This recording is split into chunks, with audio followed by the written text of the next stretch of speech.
अक्सर स्टूडेंट के बीच में एक प्रॉब्लम देखने को मिलती है, एक कंफ्यूजन देखने को मिलती है ओल्डर और एल्डर को लेकर। आज ये कंफ्यूजन हम दूर करने वाले हैं जी। उससे पहले आपके सामने कुछ सेंटेंसेस हैं, उम्मीद करता हूं आप इनको फिल कर सकते हैं। देखिए जी, आप पहले से इनको फिल करके रखिए और फिर बाद में चेक करते हैं कि आपके कौन से वाले सही हुए, कौन से वाले गलत हुए। जी आप कुछ अच्छा और नया सीखने वाले हैं। This is Rajendra Singh and you are watching English by Rajendra sir ji. तो आपने सोच लिया यहां क्या आएगा और फिर बाद में आपने मैच कर लेना है।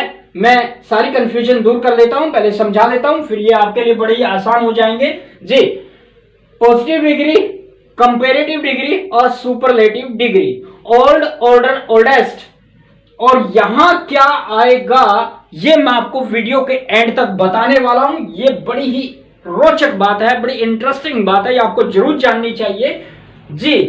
एल्डर और एल्डेस्ट, ये कंपेरेटिव, ये सुपरलेटिव डिग्री। अंतर क्या होता है? ओल्ड किसके लिए यूज होता है? पीपल के लिए,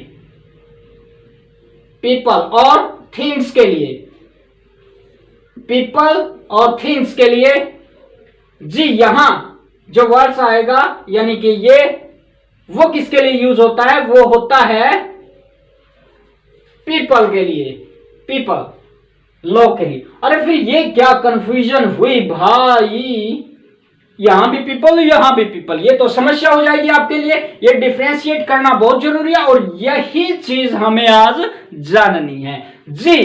तो आप जान लीजिए इस बात को कि ये पीपल होते हैं जो हमारे ब्लड रिलेशन से अलग होते हैं, सगे भाई बहन नहीं होते।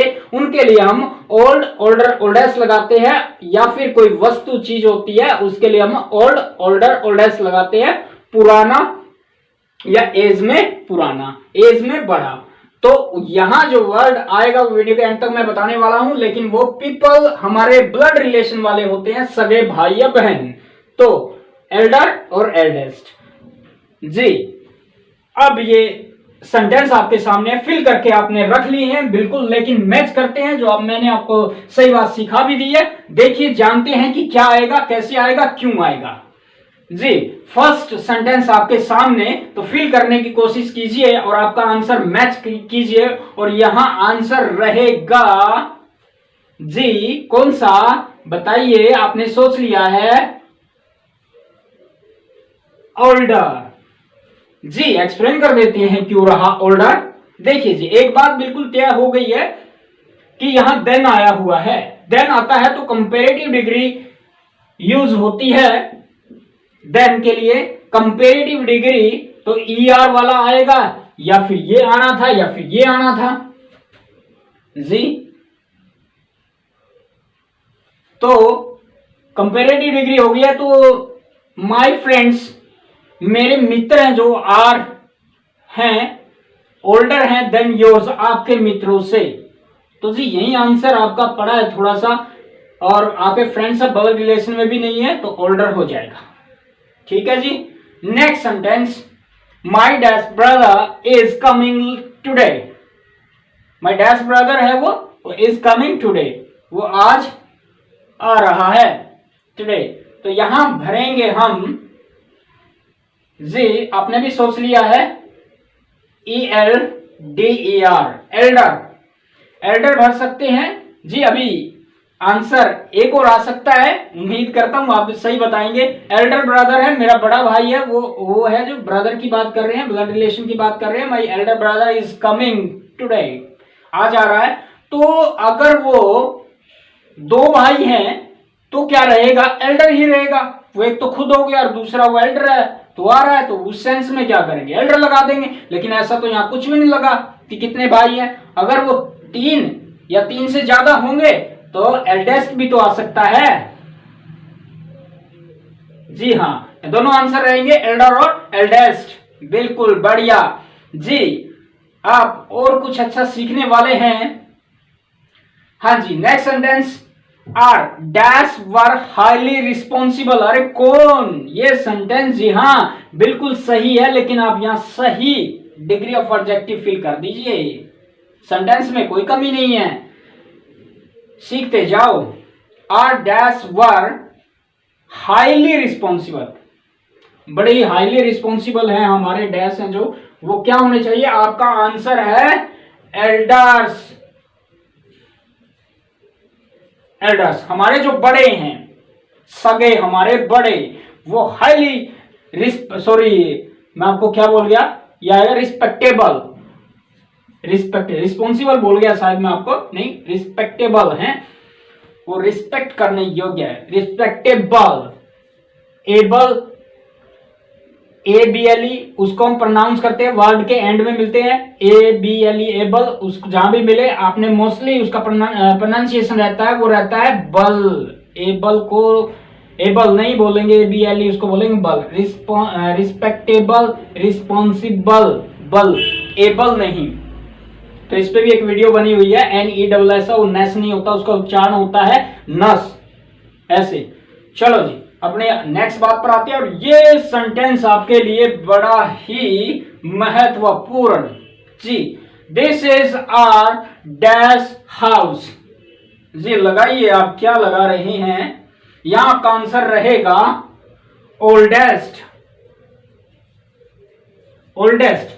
तो जी आपने एक बचपन से बात सीखी है, अगर सुपरलेटिव डिग्री आता है तो द आर्टिकल भी तो आता है, लेकिन यहां तो द आर्टिकल नहीं आया है। ये बात आपको जरूर जाननी चाहिए। मैं फिर से रिपीट करता हूं, जिस सुपरलेटिव डिग्री जहां भी आती है वहां क्या यहां दा भी तो आता है, ये भी तो सीखा हुआ है, ये रूल है। जी हां रूल है, लेकिन यहां नहीं आया।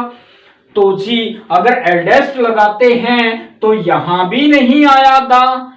बहुत ही इंपॉर्टेंट बात है, आपको जाननी चाहिए। मैं आपको अभी बता देता हूं क्यों, क्या क्या रीजन है भाई। यार जी ये जानिए, एक सेंटेंस आपने बचपन से पढ़ा है, कौन से वाला पढ़ा है? I have many friends but Ram is my best friend. Ram is my best friend. पढ़ा है भाई, ये सबने पढ़ा है, सबने पढ़ा है बिल्कुल। लेकिन हम ये भी कह सकते हैं कि हाँ ये बचपन से पढ़ा, इस सेंटेंस में कोई कमी नहीं है। और यहां भी सुपरलेटिव डिग्री के साथ यहां दा नहीं लगाया है, जी नहीं लगाया है, यहां भी नहीं लगाया है, यहां भी नहीं लगाया है, और यहां भी नहीं लगाया है। तो जी क्या बात है, दिल थाम के बैठिए, ये नॉलेज आपको मिलने वाली है, ये रूल आपको याद होने वाला है, इसके बाद कभी नहीं भूलेंगे। हमेशा ध्यान रखना, अगर सुपरलेटिव डिग्री है उससे पहले पॉजेसिव एडजेक्टिव आया हुआ है। एडजेक्टिव कौन से वाला? Possessive adjective. आई का माई, यो का योर, वी का आर। समझ गए? तो यहां द आर्टिकल नहीं आएगा जी। तो ये रूल है, इसीलिए यहां दा नहीं आया है, इसीलिए यहां दा नहीं आया है, और इसीलिए यहां भी दा नहीं आया है। ये भी ध्यान में रखना चाहिए जी। नेक्स्ट सेंटेंस आपके सामने, my dad sister has 2 sons. जी very good, very good. Answer आपका बिल्कुल सही होने वाला है। कैसे? ऐसे। जहां सिस्टर है तो यहां ब्रदर है, तो यहां ELDER, एल्डर।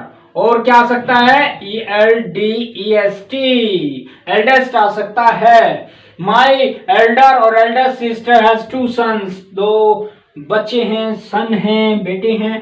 तो जी एक बात और अभी अभी आपने सीखी है, तो यहां भी अगर एल्डेस्ट आएगा तो सुपरलेटिव डिग्री है तो दा नहीं आएगा। क्यों नहीं आएगा? क्योंकि पॉजेसिव एडजेक्टिव आया हुआ है। बड़े काम की बात है ये जी। नेक्स्ट सेंटेंस, तो जी दा आ गया है भाई, दा आ गया है, बहुत ही बढ़िया बात हो गई है। दा आ गया तो क्या सुपरलेटिव डिग्री नहीं बन जानी चाहिए?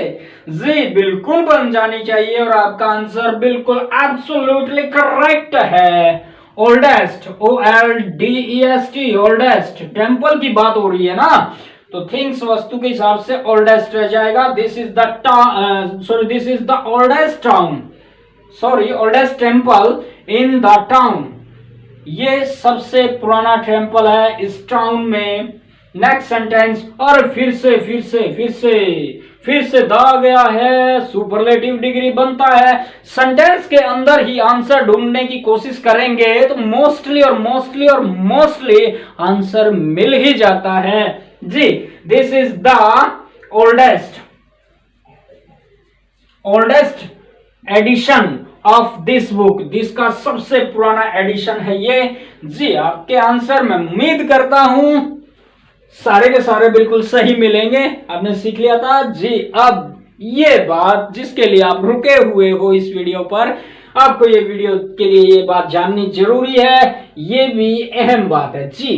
अक्सर बच्चों को देखकर कंफ्यूजन रहती है कि यहाँ ईएलडी तो नहीं आएगा, तभी तो ये ईएलडी ईआर जोड़ देते, ईएसटी जोड़ देते, वही बना होगा जी। नहीं, ऐसा नहीं है। यहां भी ओल्ड आएगा। ओल्ड, ओल्डर, ओल्डेस्ट और ओल्ड, एल्डर, एल्डेस्ट होता है जी हाँ। ईमानदारी से, सच्चाई से कमेंट करके बताइएगा आपको पता था या नहीं पता था। झूठ नहीं बोलेंगे, कमेंट अभी से कर दीजिए। ओके, मिलते हैं ऐसी और वीडियो के साथ। Okay, see you soon.